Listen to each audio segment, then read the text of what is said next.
भीमसेन व्यास जी से कहने लगे कि हे पितामह, भ्राता युधिष्ठिर, माता कुंती, द्रौपदी, अर्जुन, नकुल और सहदेव आदि सब एकादशी का व्रत करने को कहते हैं, परंतु महाराज, मैं उनसे कहता हूँ कि भाई, मैं भगवान की शक्ति पूजा आदि तो कर सकता हूँ, दान भी दे सकता हूँ, परंतु भोजन के बिना नहीं रह सकता। इस पर व्यास जी कहने लगे कि हे भीमसेन, यदि तुम नरक को बुरा और स्वर्ग को अच्छा समझते हो, तो प्रति मास की दोनों एकादशियों को अन्न मत खाया करो। भीम कहने लगे कि हे पितामह, मैं तो पहले ही कह चुका हूँ कि मैं भूख सहन नहीं कर सकता। यदि वर्ष भर में कोई एक ही व्रत हो तो वह मैं रख सकता हूँ, क्योंकि मेरे पेट में वृक नाम वाली अग्नि है, सो मैं भोजन किए बिना नहीं रह सकता। भोजन करने से वह शांत रहती है, इसलिए पूरा उपवास तो क्या, एक समय भी बिना भोजन किए रहना कठिन है। अतः आप मुझे कोई ऐसा व्रत बताइए जो वर्ष में केवल एक बार ही करना पड़े और मुझे स्वर्ग की प्राप्ति हो जाए। श्री व्यास जी कहने लगे कि हे पुत्र, बड़े बड़े ऋषियों ने बहुत शास्त्र आदि बनाए हैं, जिनसे बिना धन के थोड़े परिश्रम से ही स्वर्ग की प्राप्ति हो सकती है। इसी प्रकार शास्त्रों में दोनों पक्षों की एकादशी का व्रत मुक्ति के लिए रखा जाता है।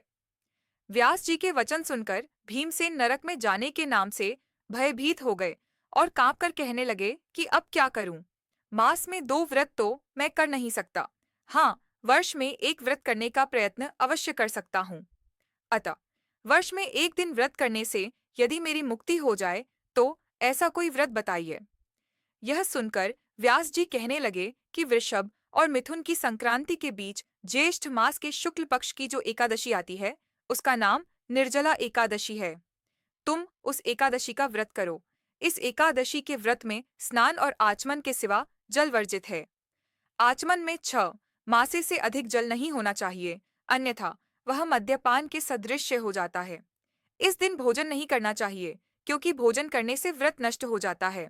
यदि एकादशी को सूर्योदय से लेकर द्वादशी के सूर्योदय तक जल ग्रहण न करे, तो उसे सारी एकादशियों के व्रत का फल प्राप्त होता है। द्वादशी को सूर्योदय से पहले उठकर स्नान आदि करके ब्राह्मणों का दान आदि देना चाहिए। इसके पश्चात भूखे और सत्पात्र ब्राह्मण को भोजन कराकर फिर आप भोजन कर लेना चाहिए। इसका फल पूरे एक वर्ष की संपूर्ण एकादशियों के बराबर होता है। व्यास जी कहने लगे कि हे भीमसेन, यह मुझको स्वयं भगवान ने बताया है। इस एकादशी का पुण्य समस्त तीर्थों और दानों से अधिक है। केवल एक दिन मनुष्य निर्जला रहने से पापों से मुक्त हो जाता है। मनुष्य निर्जला एकादशी का व्रत करते हैं, उनकी मृत्यु के समय यमदूत आकर नहीं घेरते, वरना भगवान के पार्षद उसे पुष्पक विमान में बिठाकर स्वर्ग को ले जाते हैं। अतः संसार में सबसे श्रेष्ठ निर्जला एकादशी का व्रत है, इसलिए यत्न के साथ इस व्रत को करना चाहिए। उस दिन एयुएम नमो भगवते वासुदेवाय मंत्र का उच्चारण करना चाहिए और गौदान करना चाहिए। इस प्रकार व्यास जी की आज्ञानुसार भीमसेन ने इस व्रत को किया, इसलिए इस एकादशी को भीमसेनी या पांडव एकादशी भी कहते हैं। निर्जला व्रत करने से पूर्व भगवान से प्रार्थना करें कि हे भगवान, आज मैं निर्जला व्रत करता हूँ, दूसरे दिन भोजन करूंगा। मैं इस व्रत को श्रद्धा पूर्वक करूंगा, अतः आपकी कृपा से मेरे सब पाप नष्ट हो जाएं। इस दिन जल से भरा हुआ एक घड़ा वस्त्र से ढंक कर स्वर्ण सहित दान करना चाहिए। जो मनुष्य इस व्रत को करते हैं, उनको करोड़ पल सोने के दान का फल मिलता है, और जो इस दिन यज्ञादिक करते हैं, उनका फल तो वर्णन ही नहीं किया जा सकता।